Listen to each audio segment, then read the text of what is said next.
You wake up rich, not comfortable, not doing well. Rich, the kind of rich people think will solve everything. The kind that used to exist only in your imagination. Your room is silent, perfect, expensive. Morning light moves across walls that cost more than most people's cars. The air is still, nothing needs to be done, nothing is wrong. And for a second, you feel it. Not happiness, not stress, something worse. Nothing at all. Hold that feeling. We'll come back to it, because before we talk about what it feels like to have everything, we need to start somewhere else entirely. We need to start at the bottom. Wealth isn't just a number, it's a psychological state, a lens that changes what you see, what you fear, what you want, and who you believe you are. Every level of financial reality has its own emotional texture, its own invisible weight, its own specific kind of pressure, and its own quiet form of relief. This isn't about praising wealth or criticizing it. This is about understanding what money actually does to the human mind from the inside out.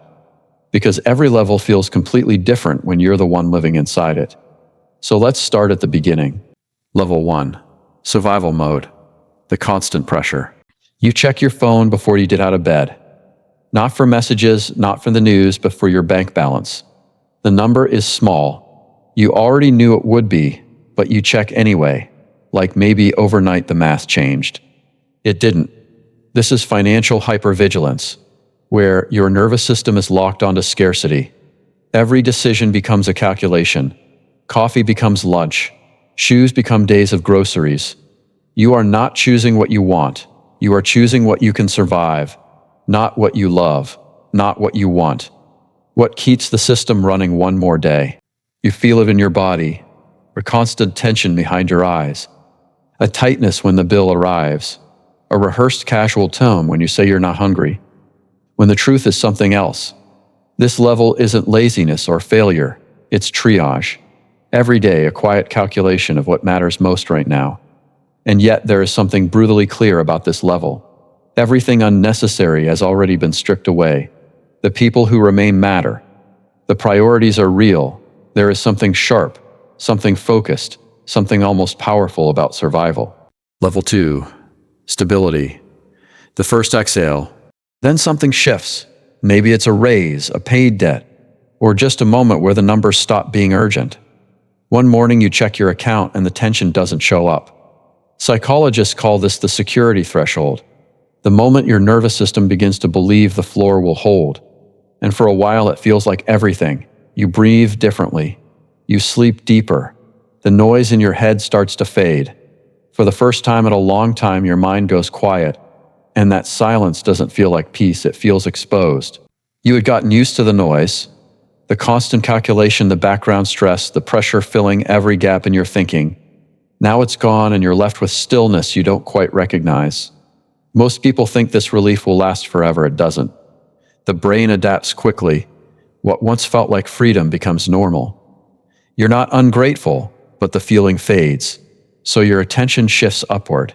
You start to believe that maybe the next level is where the real feeling exists. Level 3. Comfort. The quiet comparison. At the comfort level, life works. You know, the stable home, reliable transportation, and the ability to enjoy experiences without constant calculation. But something new enters your mind. Comparison. You are no longer measuring life in survival.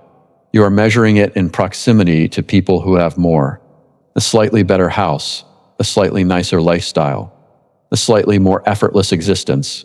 The slightly more becomes the focus, and the slightly more is the cruelest gap of all, because it always feels within reach. This is the hedonic treadmill. No matter what you gain, your mind resets and starts wanting again. But comfort has something valuable hidden inside it: space. For the first time, you can think about who you are beyond survival. Interests return, relationships deepen, identity begins to rebuild. This is where personality comes back, and many people miss it because they are too busy looking at the next level. Level 4. Affluence. The disappearance of money. At affluence, something changes. Money becomes quiet. Daily decisions no longer require thought. You act without calculating. And at first, that feels like freedom. But when money leaves your mind, something else takes its place. You don't worry about money anymore.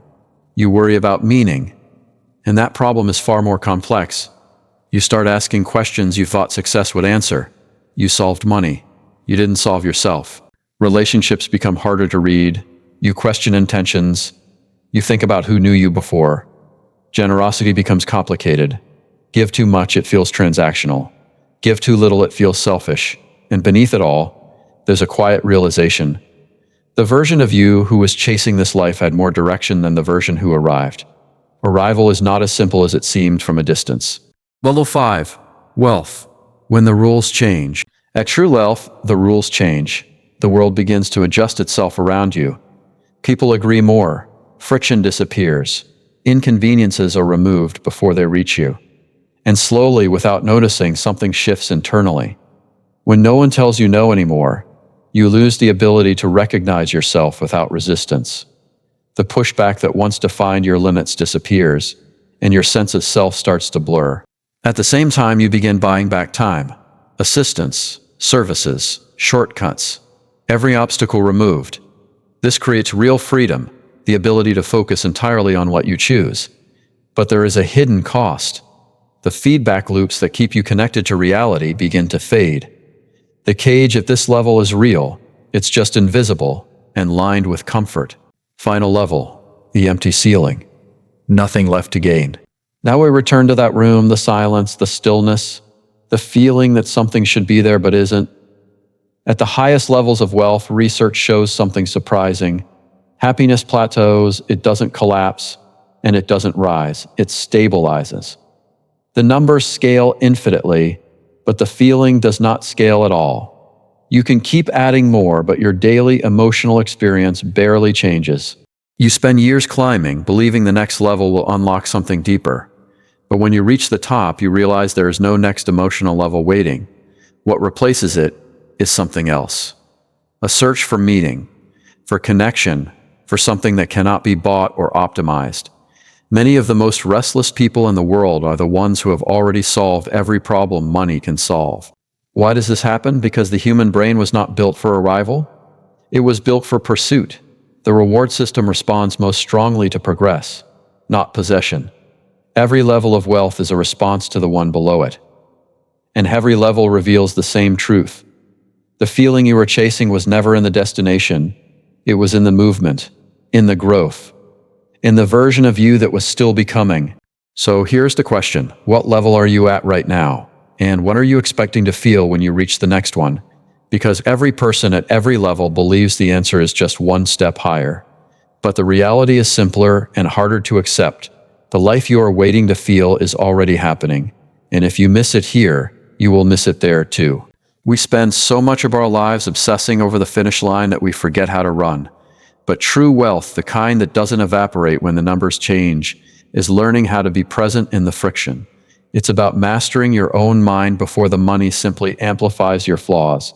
If this perspective resonated with you, if you are tired of surface-level advice and want to understand the deeper psychology of success, wealth, and human nature, then you're in the right place.